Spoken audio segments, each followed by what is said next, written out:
Ven y disfruta de una nueva predica de Fracking Man Online.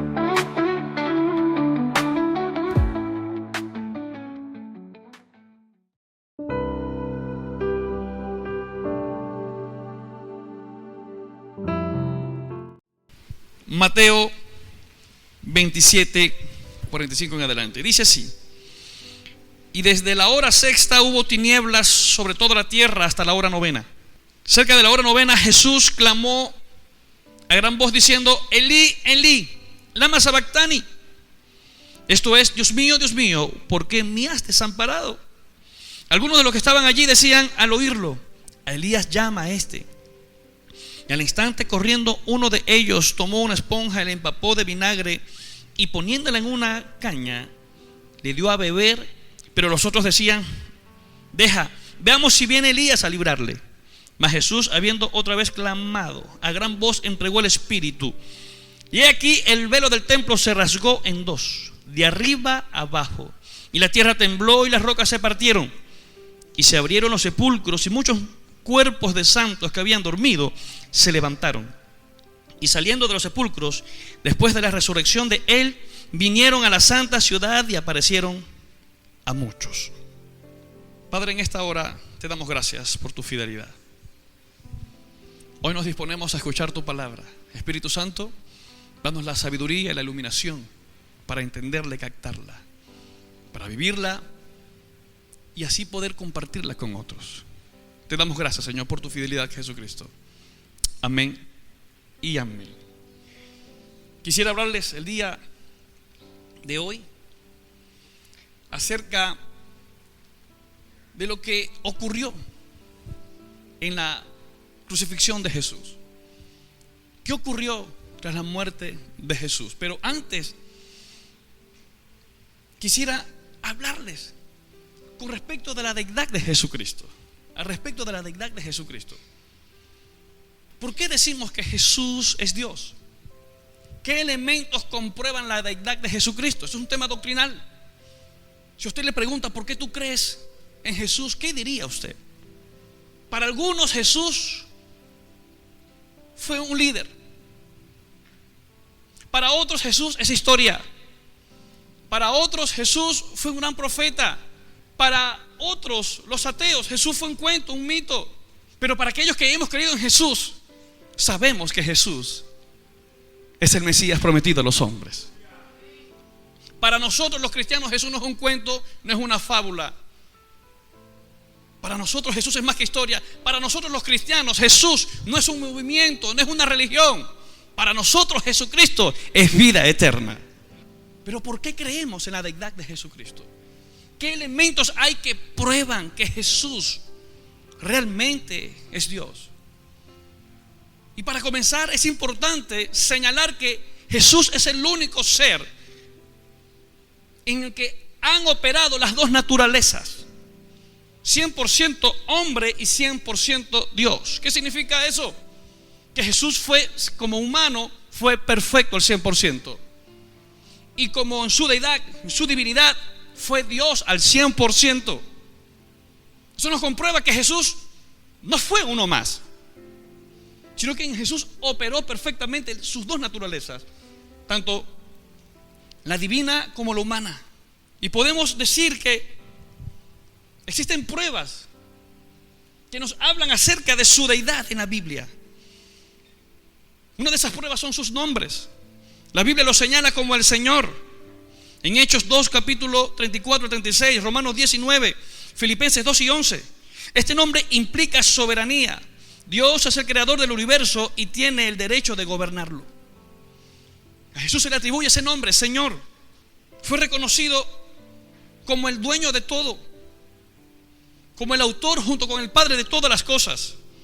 También uno de sus nombres, además de Señor, que comprueban la deidad de Jesús, es el nombre, el Verbo de Dios.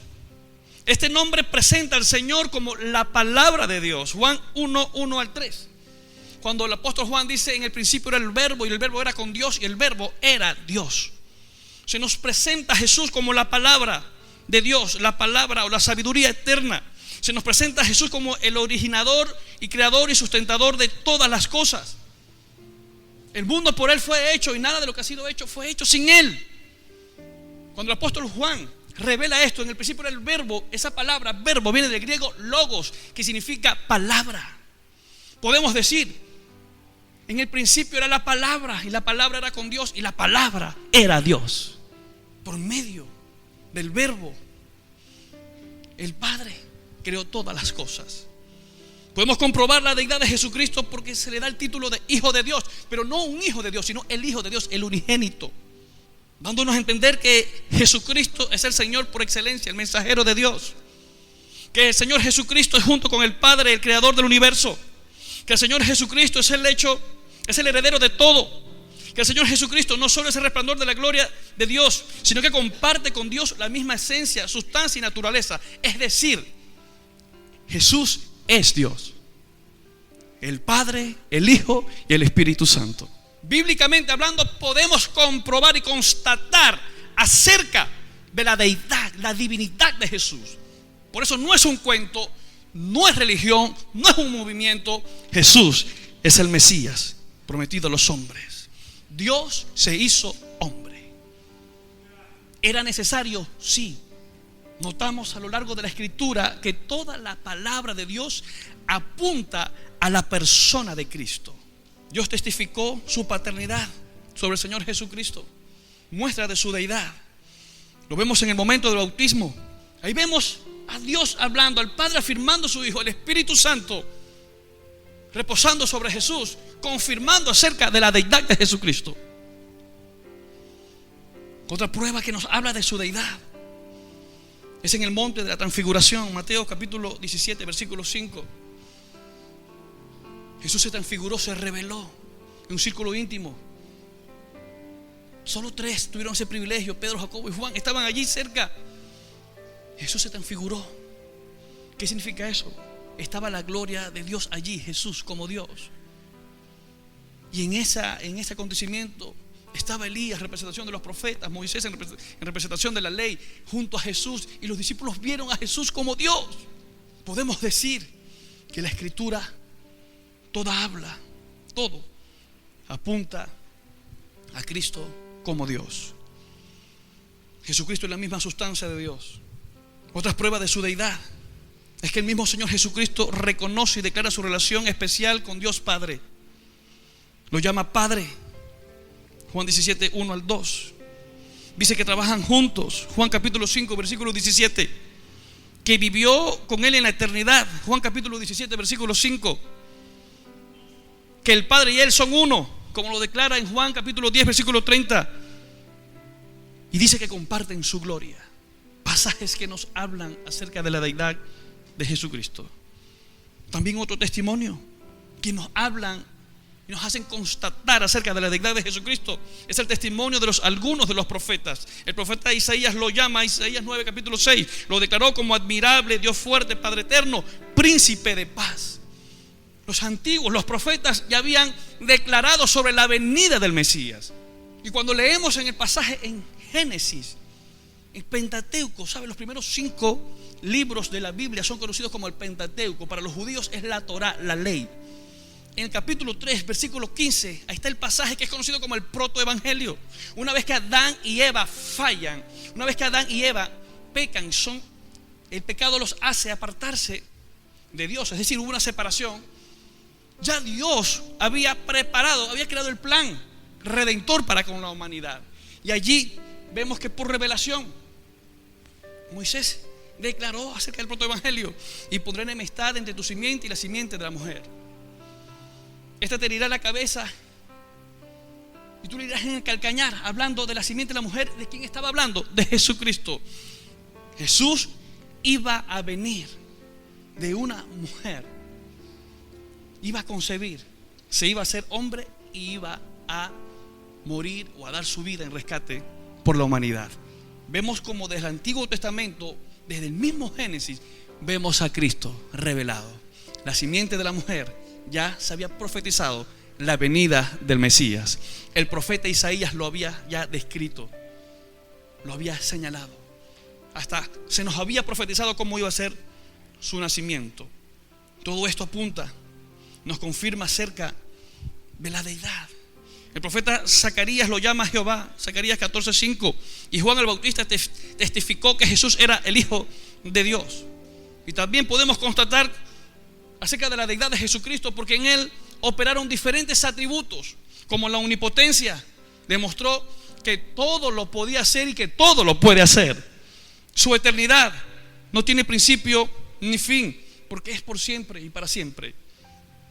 Su omnisciencia, su omnipresencia, su santidad y su sabiduría, todo esto nos hablan acerca de la deidad de Jesucristo. Es decir, que Jesús es Dios. ¿Y por qué hablar de Jesús?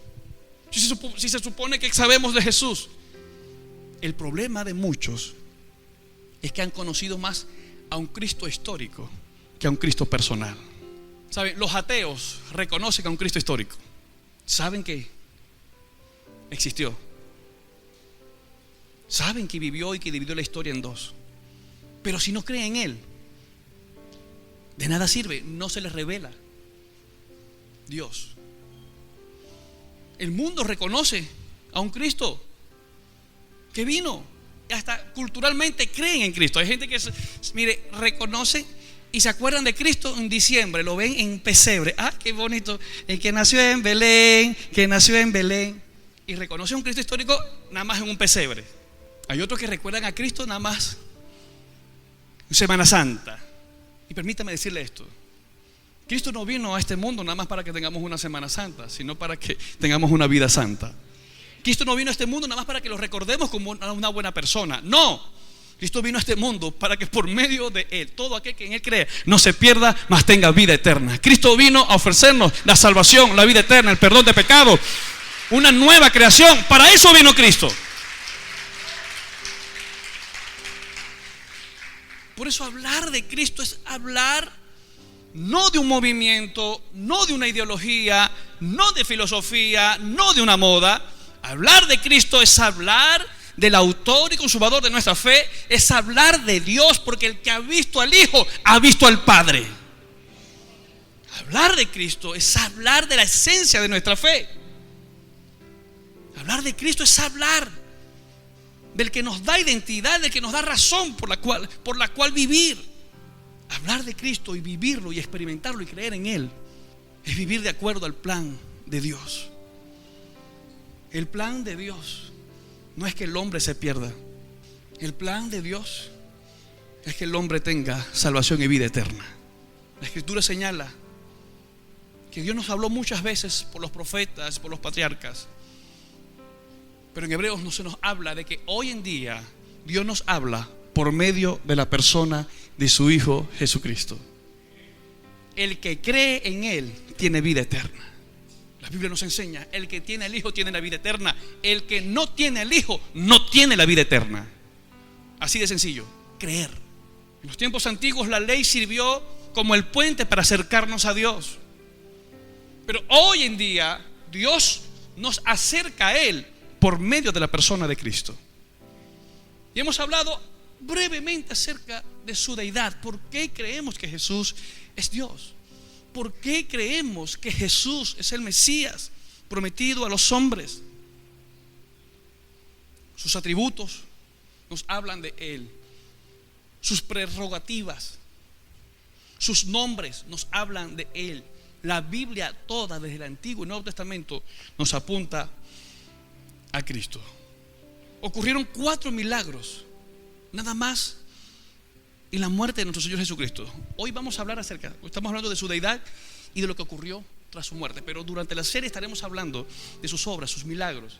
Estaremos hablando de la resurrección.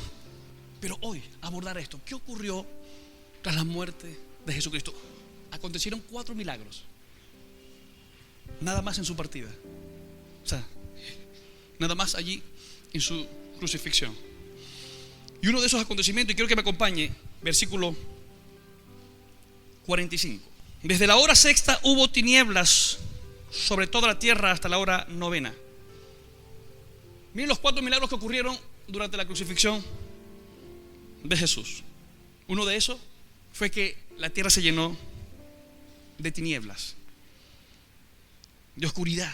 la tierra se llenó de tinieblas. Es decir, la hora sexta, en contexto judío, la hora sexta cubre el mediodía. Para ellos la hora sexta era al mediodía. Para lo que es para nosotros las 12 del mediodía, la hora de almuerzo. Hasta las 3 de la tarde en nuestro contexto. Para ellos fue la hora sexta hasta la hora novena. La escritura señala que durante 3 horas la tierra se llenó de tinieblas, de oscuridad. Algo estaba ocurriendo durante la crucifixión de Jesús. Acontecimientos bíblicos, teológicos e históricos pueden constatar que durante la muerte de Cristo la tierra estaba padeciendo, estaba viendo y palpando el sacrificio y la obra más grande de todos los tiempos: la partida de Jesús o la muerte de Jesús.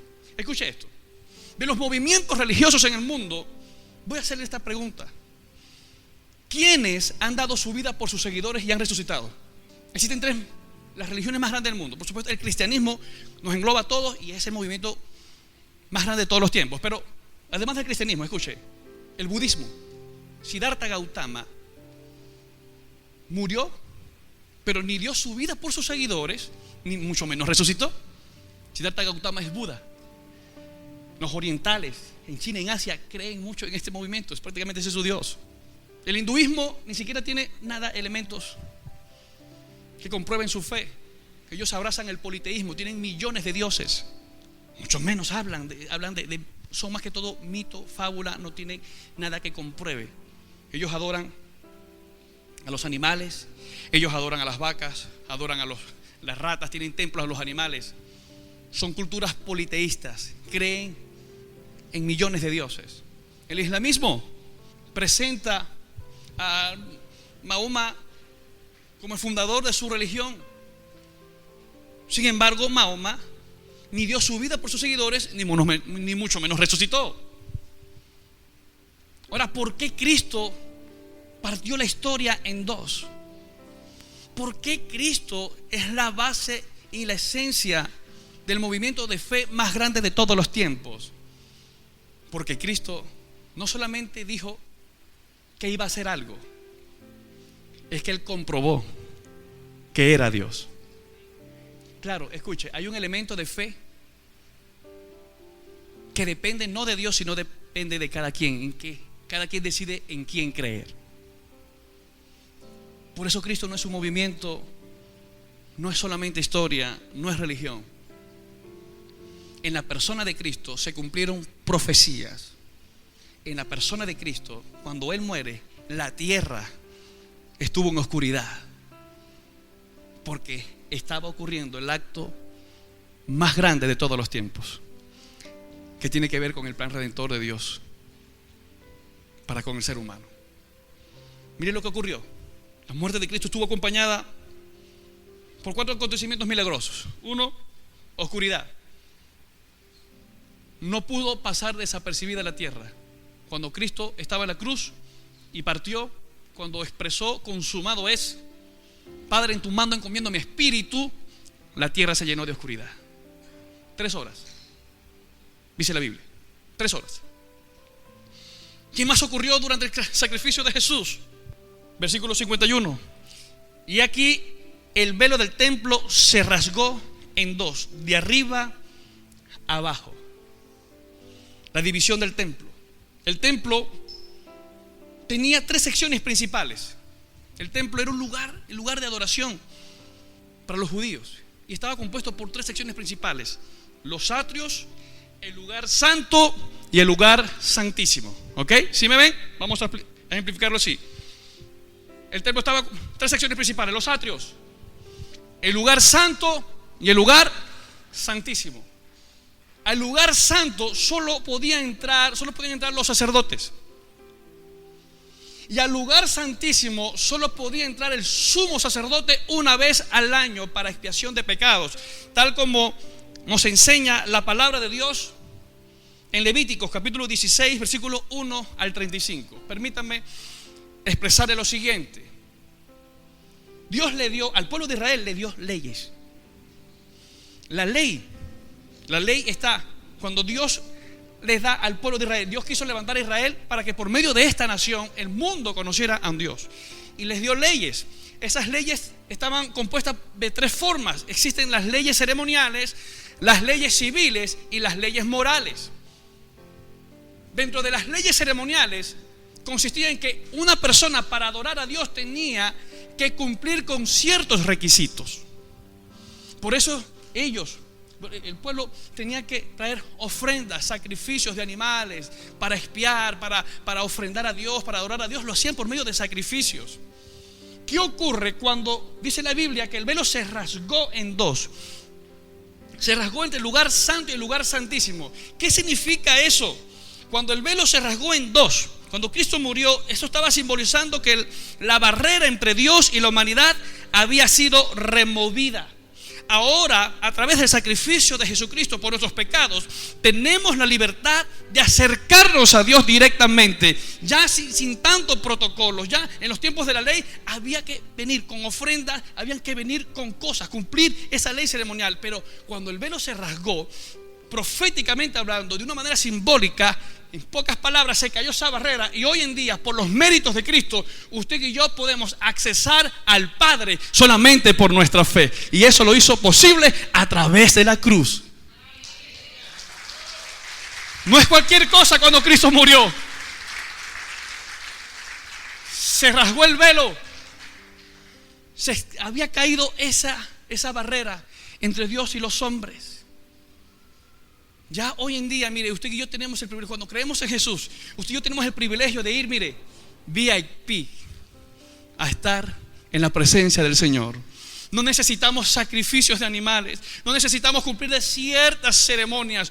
Hoy, a través de los méritos de Cristo, podemos acercarnos al Padre, podemos adorar, orar mientras estamos manejando, mientras estamos en la casa, en el baño, en el cuarto. Podemos acercarnos a la presencia del Señor, y todo eso fue posible a través del sacrificio de Jesús.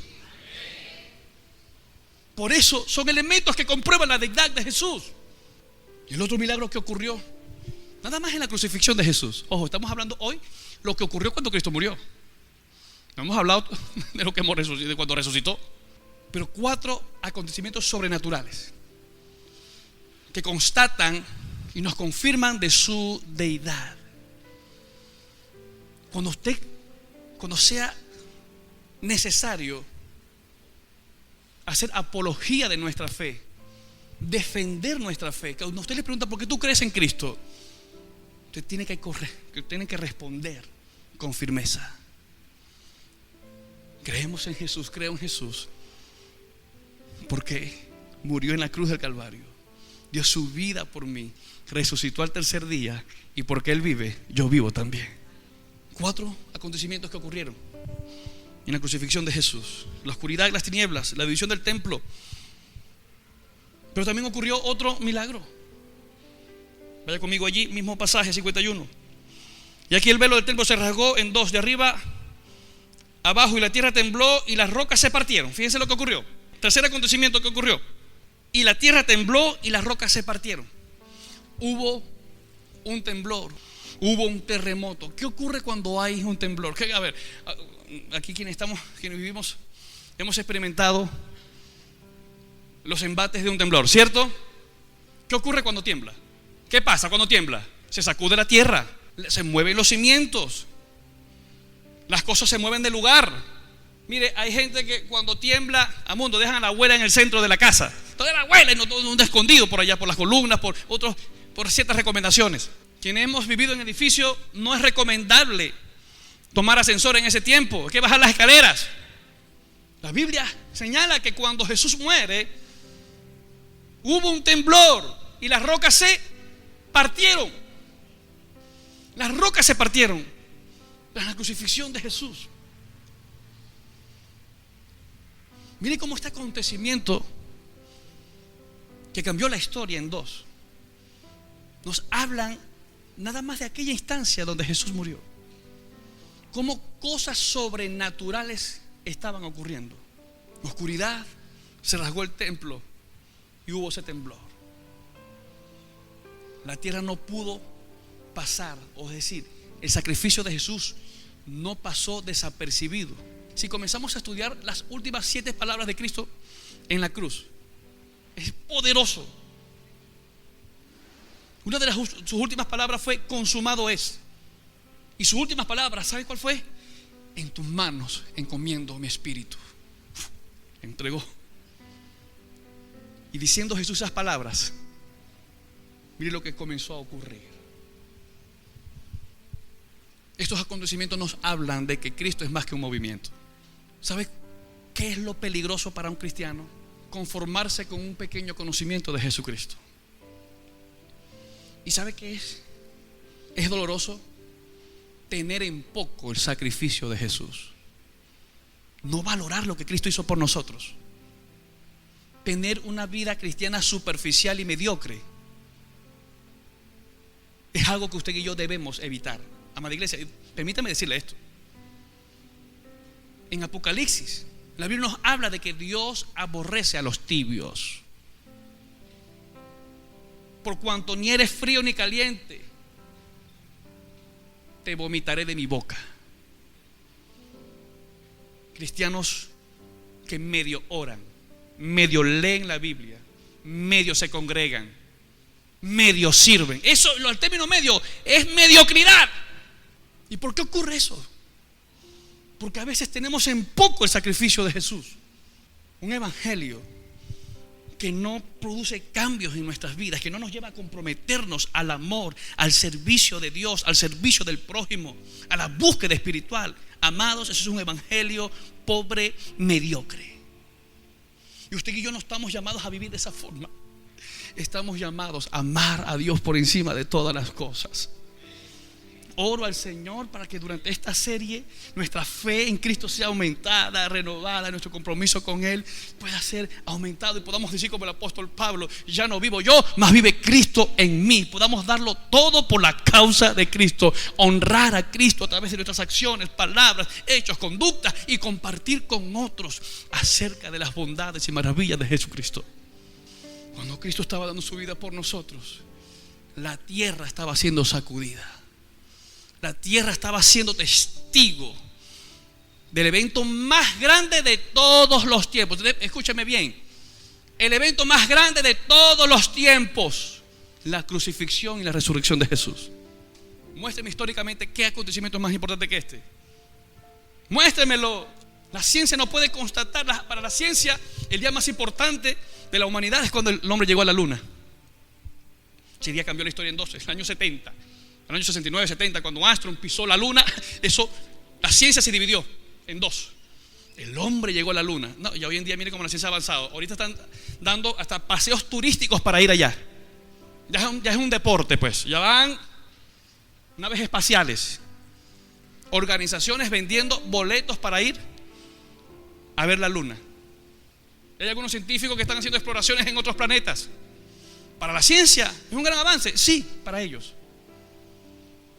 La historia del deporte ha elevado al Olimpo deportivo a grandes atletas.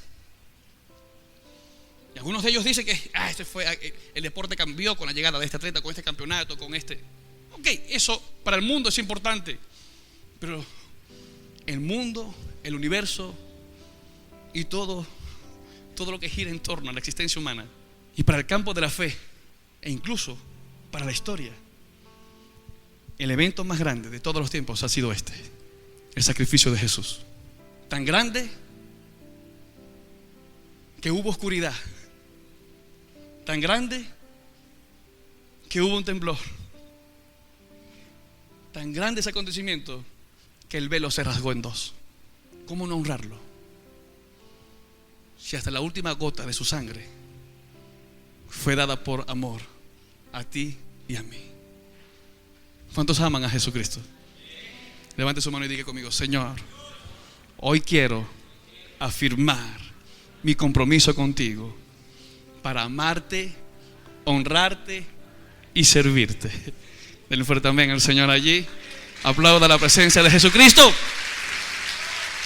Jesús.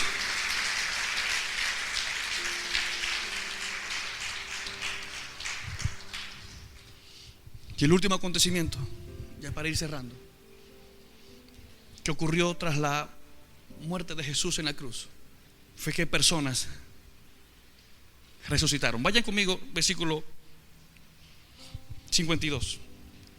y se abrieron los sepulcros, y muchos cuerpos de santos que habían dormido se levantaron. Y saliendo de los sepulcros, después de la resurrección de él, vinieron a la santa ciudad y aparecieron a muchos. ¿Se están dando cuenta de lo que ocurrió? ¿Se están dando cuenta de lo que ocurrió cuando Cristo murió? Hubo resurrección. Y escuchen la respuesta y acompáñame a leer versículo 54. El centurión y los que estaban con él guardando a Jesús, visto el terremoto y las cosas que habían sido hechas, temieron en gran manera y dijeron: verdaderamente este era hijo de Dios. Miren como hasta un ateo, porque los guardias, ¿qué pasa? Los romanos deidificaban la figura de los emperadores. Para ellos el imperio romano, o para ellos la figura de los emperadores, de los césares, era una figura prácticamente que idolatraban. No conocían mucho de las cosas de Dios ni de la ley.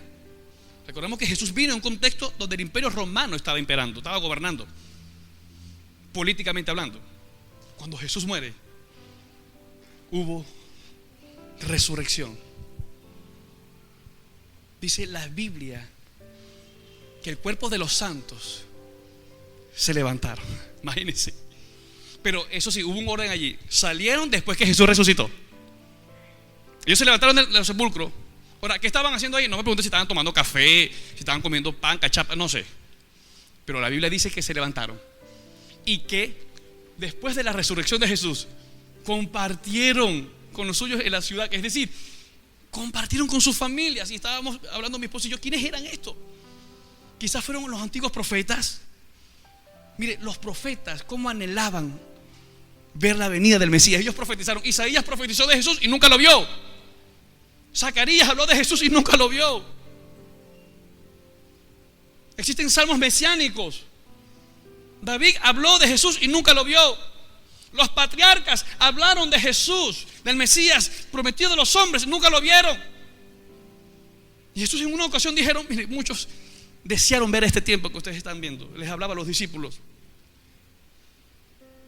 ¿Qué privilegio tuvieron ellos de ver a Jesús en la tierra? Pero yo creo que usted y yo somos más privilegiados. ¿Sabe por qué? Jesús dijo: bienaventurados aquellos que no vieron, pero que creyeron. Y creemos gracias a la obediencia de aquellos apóstoles que testificaron de Jesús, que escribieron y hablaron lo que habían visto de Jesús, lo que palparon con sus manos, lo que vieron con sus ojos.